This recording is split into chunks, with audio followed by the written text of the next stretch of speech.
DSC కానీ group 2 కానీ group 3 కానీ పక్కడబందిగా ఒకదానికొకటి ఇబ్బంది జరగకుండా ఒక ప్రణాళికబద్ధంగా పరీక్షలు నిర్వహిస్తుంటే ఇప్పుడు ఆశ్చర్యకరంగా పరీక్షలు వాయిదా వేయండి అని కొట్లాడుతున్నారు.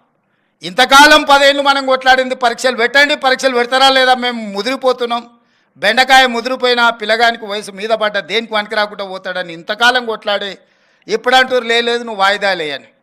డిఎస్సి నోటిఫికేషన్ 2 సంవత్సరాల కింద ఇచ్చిన నోటిఫికేషన్, 2 సంవత్సరాల నుంచి డిఎస్సి నోటిఫికేషన్ పరీక్షలు నిర్వహించకపోవడం వల్ల పిల్లలందరిలో అన్రెస్ట్ పేరుకుపోయింది. 2 ఏళ్ళ నుంచి వాళ్ళు డిఎస్సి కోసం ప్రిపేర్ అవుతున్నారు. ఇప్పుడు నేను డిఎస్సి పలానా డేట్ నాడు పెడతా అంటే లేదు మాకు చదువుకోవడానికి సమయం కాలేదు, దాన్ని కూడా కొంచెం వాయిదా వేయండి అంటారు.